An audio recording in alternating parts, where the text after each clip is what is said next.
Ahora sí, estamos en comunicación con Walter Sosa Escudero. Como les contábamos, él es profesor, director del Departamento de Economía de la Universidad de San Andrés, investigador del CONICET y un gran especialista en Big Data. ¿Qué tal, Walter? Agustina Henrich lo saluda. ¿Cómo anda? Hola, ¿qué tal? Buenos días. ¿Cómo andan? Muy bien, ¿usted? Muy bien, por suerte. Bueno, me alegro mucho. Buen día, Walter. Baltasar Schubert lo saluda. Gracias por estar en Fuera de Serie. No, por favor, muchas gracias a ustedes. Walter, como decíamos recién, usted es un gran especialista en Big Data, tiene libros al respecto, sexta edición del último, ¿no? Sexta edición, sí, salió esta semana, así que fue una linda sorpresa, porque realmente en estos tiempos seguir todavía vendiendo libros es casi un milagro. Realmente, sobre todo papel, ¿no? Sí. ¿Tiene versión digital el libro? Sí, okay. Está disponible en Amazon. Si en Amazon buscan Big Data, va a aparecer mi libro. Eso haremos. Pero bueno, queríamos un poco explicar qué es el Big Data, porque por ahí para nosotros que ya hemos hablado mucho del tema es algo más entendible, pero ¿por qué se está hablando de Big Data, de Machine Learning y más que nada si son cosas aplicables a la vida diaria, ¿no? Sí. Mira, el fenómeno de Big Data, Machine Learning, inteligencia artificial, por lo menos en relación a este tema, tiene que ver con este fenómeno de profusión de datos masivos que surgen de forma completamente espontánea, le hace de interactuar con cosas que están interconectadas, ¿no? O sea, cada vez, mientras estamos teniendo esta conversación, estamos generando datos, por el mero hecho de tener los celulares prendidos, ¿no? Datos de ubicación, de preferencias, de muchísimas cosas, ni hablar si ponemos fab en Twitter o like en Facebook, etcétera, etcétera, ¿no? Entonces, esa profusión de datos masivos tiene que ver no con que hay una acción concreta para generar datos, sino que por hacer otra cosa, tener una conversación, ir de un lugar a otro, ver una película, uno está generando datos. Entonces el fenómeno de Big Data tiene que ver justamente con ese mecanismo, si se quiere, espontáneo, de profusión de datos, y la contracara de esos datos, que son todas las técnicas matemáticas, computacionales, estadísticas, computacionales, que se utilizan para procesar y entender esta masividad de datos.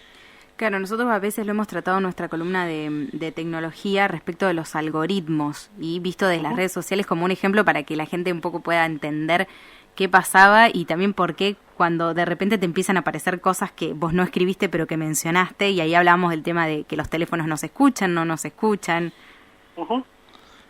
Bien. Sí, a ver, todo esto juega con cierta tensión, ¿no? Que desde cierto punto de vista el ser humano es una entidad completamente impredecible, ¿no?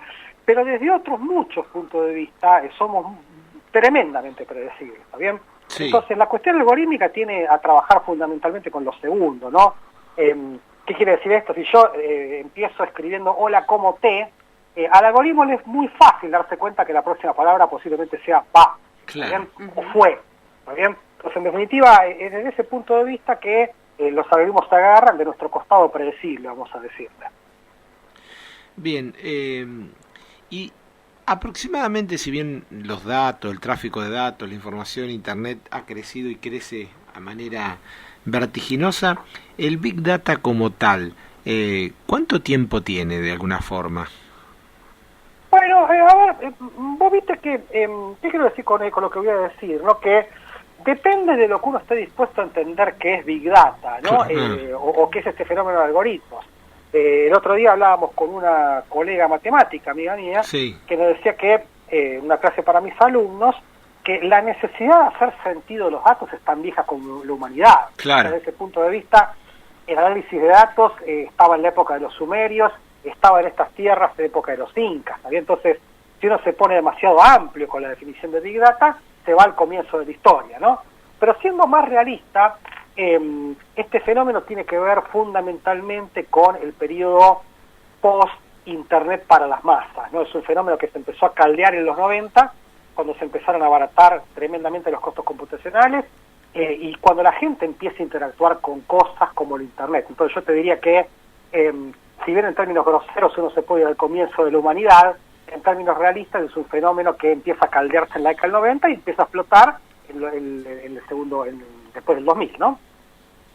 Y nos permite hoy, por ejemplo, en esta coyuntura mundial de una pandemia, nos permite entender ciertos datos, ciertos comportamientos o incluso predecir, por ejemplo, una segunda ola, se me ocurre en este momento, ¿no? No, y esa es una decepción que mucha gente se lleva, ¿no? Insisto, vamos a hablar de los dos fenómenos, o los tres fenómenos, que más nos impactan a todo el mundo, ¿no? Uno es la elección del próximo presidente de Estados Unidos, ¿bien?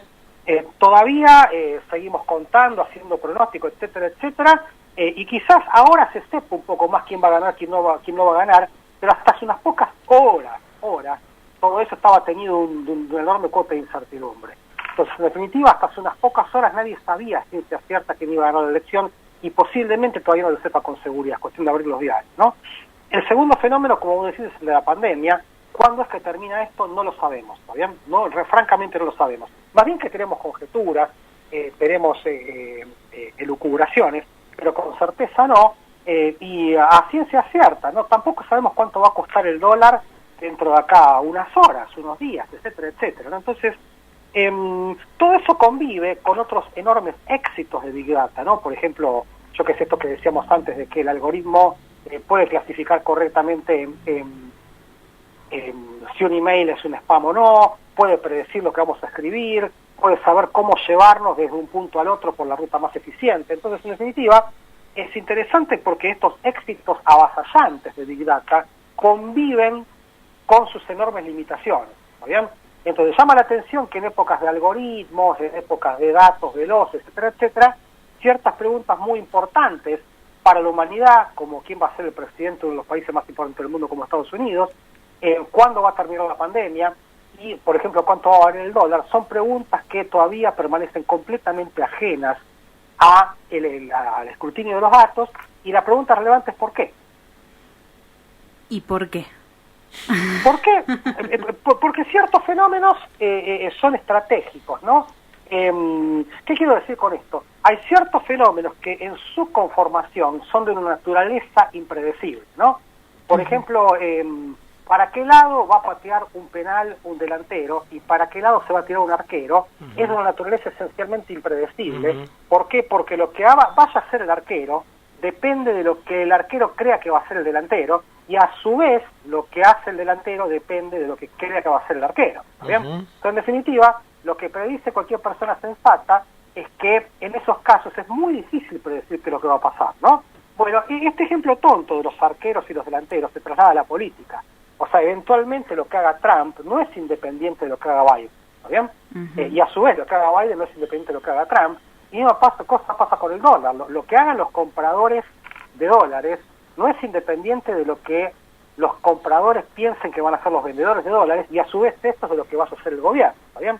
Entonces, esos fenómenos que tienen que ver con el deporte, con la biología, con el clima, con las cuestiones sociales, políticas, económicas, son muy estratégicos, ¿está bien? Entonces tienen en sí un gen impredecible.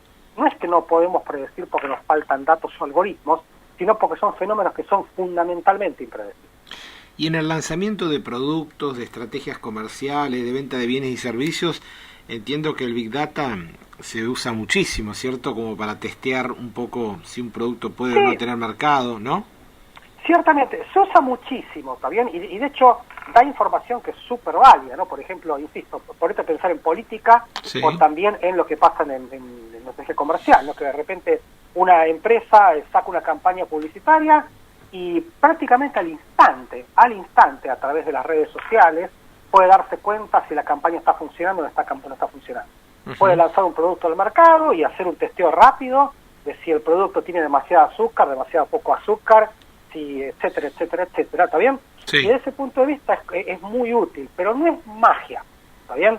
O sea, Big Data, lo que le cuesta mucho entender a la gente, y esta es la postura científica que yo quiero tener en relación con Big Data, es que como cualquier tecnología, Big Data tiene indicaciones, contraindicaciones e incertidumbres.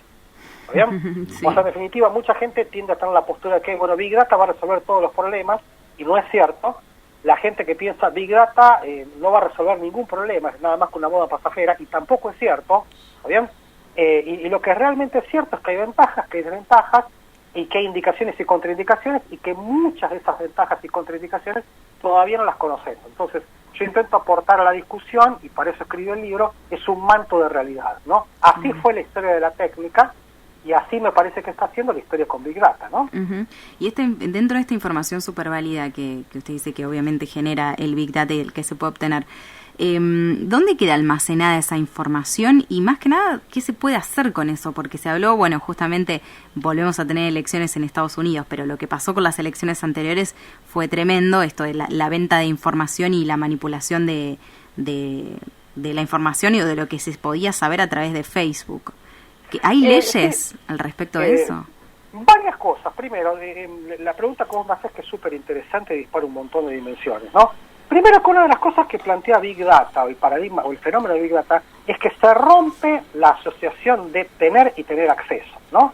Déjame que te ponga un ejemplo. Sí. Cuando yo era joven, yo escuchaba música en discos de vinilo, ¿está bien? Sí. Que ahora están de moda de vuelta, pero en la época que yo era joven, tener el vinilo y tener acceso al vinilo era lo mismo. Si yo quería escuchar un disco de los Beatles, tenía que tener un disco de los Beatles, ¿está bien? Claro. Y si tenía el disco, tenía acceso, y para tener acceso necesitaba tener el disco, ¿está bien? Sí. O sea que tener era tener acceso era tener el disco. Correte unos cuantos años para adelante, y ahora yo tengo la cuenta en Spotify, ¿está bien? Y si quiero escuchar un disco de los Beatles, pongo los Beatles, enter, y escucho el disco de los Beatles que quiera, ¿está bien? La pregunta es, ¿tengo o tengo acceso? Bien, ¿tengo los discos de los Beatles o tengo acceso? Desde mi punto de vista de usuario me es completamente irrelevante. ¿Bien? Sí. Yo no los tengo bajados a ninguna parte, ni me interesa bajarlos, simplemente me interesa tener acceso. ¿Bien? Entonces, con los datos masivos muchas veces pasa lo mismo, ¿no? Te pongo la siguiente pregunta. ¿Quién tiene los datos de los que estamos hablando ahora? ¿Bien? Sí. ¿Los tengo yo? ¿Los tienen ustedes? ¿Los tiene un usuario que anda con un grabador prendido? ¿Está bien? Entonces, fíjate que en definitiva, el que gana en Big Data es el que es inteligente en relación no a tener los datos, sino a tener acceso a los datos. ¿Está bien? Que justamente por esto que te comenté no es exactamente lo mismo. Entonces, desde ese punto de vista, Big Data no es simplemente un fenómeno de quién tiene el disco rígido con los datos, ¿está bien? Sino que de eso, pero sumado a eso, que no es lo suficientemente listo como para que se dé cuenta cómo acceder a los datos, lo cual no implica muchas veces ningún acto ilegal, sino justamente pensar en cómo proceder con esa información. Si es una persona que quiera hacer análisis de mis tweets, por decir una barbaridad, lo único que tiene que hacer es pensar en un robot computacional que agarra mis tweets y los guarda, ¿está bien? Sí. Entonces, en relación a lo que decías de la manipulación política, la manipulación, las influencias, y volvemos a la pregunta que mencioné antes, es tan vieja como la opinión pública, ¿está bien? O sea, en definitiva, el fenómeno de pretender influir en las personas no es un fenómeno de Big Data, ¿está bien? Antes eran los programas de radio, de televisión, las revistas, los libros, los clubes, o sea que en definitiva, mucha gente piensa, a mi juicio erróneamente, que esta cosa de pretender influir en la gente es un fenómeno nuevo que tiene que ver con Big Data, pero honestamente es tan viejo como el ejercicio de la democracia, ¿no? O sea que en definitiva, la mala noticia es que no sabemos muy bien cómo funciona eso. La buena es que ya venimos lidiando con este problema desde que nos hemos puesto a interactuar como sociedad, ¿no? O sea que por ahí no es tanto, pues sí, entonces, no es un tema de tener los datos, sino de acceder a ellos, y me parece que hay una tercera instancia que es la de el procesamiento, porque está bien, los tengo, pero ¿qué hago con esa información, no? Ciertamente. Tener los datos, tener acceso a los datos, pero no tener una pregunta clara, no tener una postura con respecto a un mecanismo de qué hacer con los datos, cómo responder preguntas, es prácticamente lo mismo que no tener nada, ¿no? O sea, yo puedo tener los datos, puedo tener los algoritmos, pero si yo no tengo una pregunta, no tengo una postura inteligente con respecto a lo que yo pretendo que los datos me respondan o no me respondan, lo peor que te puede pasar no es nada, sino que lo peor que te puede pasar es que los datos te digan lo que vos tenés ganas de escuchar, ¿está bien? Y ahí es donde Big Data se convierte en una herramienta muy peligrosa. Bien, yo le quiero consultar en temas de educación, en programación en los colegios, el mercado laboral, ¿lo está demandando? ¿Lo demanda? Sí, lo demanda muchísimo, ¿está bien? Pero es muy difícil hacer deducciones de qué significa eso, ¿no? Insisto, al año 1980 y pico había una demanda de canchas de pádel, ¿está bien? Y de pádel. Sí. Y había que salir a educar a los chicos en el pádel y en hacer cancha de pádel, sí, no, ¿está bien? y así sucesivamente. ¿Qué quiero decir con esto? La demanda o el exceso de demanda tiene que ver con una especie de que no se encuentra la oferta con la demanda. ¿Qué quiero decir con esto? Muy rápidamente aparece una demanda de programadores, de ingenieros, de gente que hace código, análisis de datos, y eso tiene que ver con que la demanda por parte de las empresas, organismos, crece más rápido que la oferta. Insisto, convertirse en un ingeniero no es una tarea simple ni muchísimo menos, ¿está bien? Ahora, la pregunta que yo creo que me haría es, ok, pero eso va a ser cierto de acá a cuántos años, de acá a cuántos meses, ¿está bien? Quizás hoy la demanda excedente es por analistas de datos, programadores, etcétera, etcétera, pero no me es obvio que dentro de 3 años la demanda se haya frenado, la oferta se haya acelerado y eso produzca un montón de gente que estudió, no sé, análisis de datos, big data, algoritmo, machine learning, y diga, momento, ¿y ahora qué hago con esto? ¿Está bien? Entonces, en definitiva, no me es obvio que porque haya un exceso de demanda de programadores, científicos de datos, eso implique que los chicos tienen que estudiar eso y que las escuelas tengan que modificar sus planes de estudio. No me es obvio.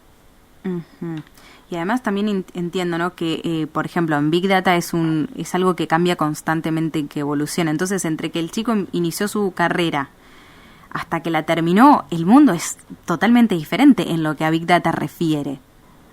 Hay ahí como un salto. No solo con respecto a Big Data, sino que yo te diría con respecto a cualquier cosa. Sí, por ¿bien? supuesto, ¿no? Sí. O sea, en definitiva, y quizás decepcione lo que yo voy a decir, o no sé, ¿no? Para mí la forma de entrenarse para el trabajo del futuro, de Big Data, de lo que sea, no es estudiando Big Data o Machine Learning, sino estudiando aquellas cosas que le permiten a uno armarse una cabeza flexible, ¿está bien? Que pueda aprender rápidamente dentro de 4 años aquello que está en exceso de demanda, está de moda, está faltando, ¿está bien? Entonces, en mi caso, ¿qué fue lo que me permitió adaptarme rápidamente? Que yo invertí mucho tiempo en estudiar matemáticas, ¿está bien? Yo invertí muchísimo tiempo en estudiar álgebra, cálculo diferencial, probabilidad, estadística, programación, ¿está bien? Entonces, es ese conocimiento de base, ese conocimiento profundo, que me permite cuando sale un libro de Deep Learning ir y leerlo, ¿está bien? No necesito empezar de cero, sino que me parece que, pero eso vale no solo para una persona que estudió matemática, vale para una persona que estudió derecho, para una persona que estudió comunicación, periodismo, arte, música, ¿está bien? Una persona que maneja muy bien el instrumento musical, que estudió, no sé, que invirtió mucho tiempo en formarse en música clásica, en jazz, en algún género que tiene tradición, cuando mañana salga un estilo musical nuevo, esa persona puede aprender muy rápido, ¿está bien? Entonces, en definitiva, yo, por contradictorio que parezca, me parece que cuanto más cambiante es el futuro en relación a técnicas nuevas, más refuerza la idea de que conviene estudiar cosas básicas, las cosas que nos acompañaron en los últimos 1500 años, eso es lo que quiero decir. Entiendo, sí, además es como tener una base de todo que nos permita después ir tomando cosas diferentes que vayan surgiendo a medida que sea necesario, ¿no?, de adaptarnos. Exactamente, me parece que la habilidad, por más que suene a frase de sobre de azúcar, para mí la habilidad más importante que tiene que desarrollar alguien que empieza una carrera universitaria es la habilidad de aprender a aprender. Totalmente. Walter, la última. Leí algo de New Data y Right Data. ¿Tienen algo que ver con el Big Data? ¿Son lo mismo? ¿Se desprenden de ahí? ¿Son como una evolución? ¿Van en paralelo? Mira, a ver, yo te digo, vos me hiciste una pregunta antes sobre si había que regular, etcétera, etcétera, sí. ¿No? Este es un fenómeno muy cambiante, como vos dijiste, como ustedes dijeron, ¿no? Sí. Y es un fenómeno muy dinámico como para que tenga sentido gastar mucho tiempo en ponerle un nombre al tema, ¿está bien? Yo prefiero pensar al 2020, que es todo lo mismo, ¿está bien? Y que el nombre que le pongamos hoy al fenómeno lo vamos a querer cambiar dentro de 15 días y así sucesivamente, ¿no? Entonces,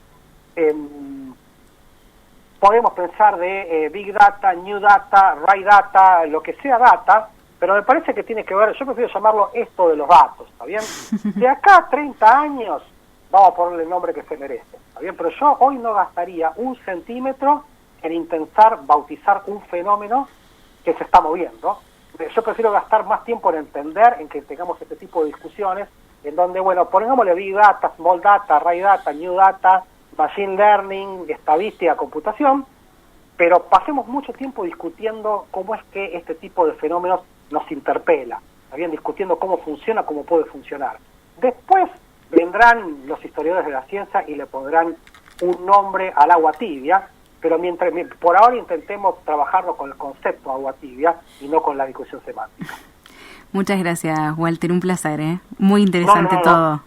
Muchísimas gracias por la invitación, es un gusto estar con ustedes. Hasta la próxima, que siga muy bien. Muchas gracias, por favor, buen día. Hasta luego. Hablábamos con Walter Sosa Escudero, profesor y director del Departamento de Economía de la Universidad de San Andrés, investigador del CONICET y, como habrán escuchado, tremendo especialista en Big Data, y dijo, no perdamos tiempo en nomenclar lo que es un fenómeno que nos pasa por encima. Claro, tratemos de entenderlo, estudiarlo, entenderlo, y él hablaba de aprender a aprender, aprender para aprender. Aprender para aprender. ¿Qué sería como desaprender o no? O es un juego de palabras, no. No sé. Para aprender, no. ¿Qué sé yo? Aprender para aprender. Porque sigamos aprendiendo. yo ahora que él lo hice, lo recordé, leí ayer una nota, una entrevista que le hacen en donde él habla de la diferencia de aprender y aprender a aprender. Ajá. Está muy interesante. Después la voy a buscar para leérselas dentro de un ratito. Y otra cosa interesante, que de todas las cosas interesantes que nos dijo, fue esto, ¿no? De entrenarse para un mercado laboral del futuro de una forma muy simple, volviendo a las bases, estudiando cosas simples que nos abran la cabeza y nos permitan tenerlas de plataforma para después adaptarnos a lo que el futuro nos imponga, porque él lo decía, pasa en todas las carreras, no solo en las tecnológicas, que es como que uno cree que van más rápido, pero la verdad es esa. Estudiemos la carrera que estudiemos, arrancamos como con un plan y ya hay cosas que se volvieron viejas. Siempre. Sí, siempre. Y las nuevas tendencias y los ámbitos laborales y las disciplinas, las formas del trabajo, incluso la pandemia impone y va a imponer nuevas conductas con respecto a esta cuestión, ¿no? Pero a mí me llama la atención esto que dijo, que mientras estábamos entrevistándolos, ¿quién tiene esos datos? O sea, toda esta cuestión vivimos generando datos. Claro. La clave es quién puede procesarlos y entenderlos, como vos bien le preguntaste. ¿Y qué hacer con esos datos? ¿Qué hacer con esos datos? Sí, totalmente.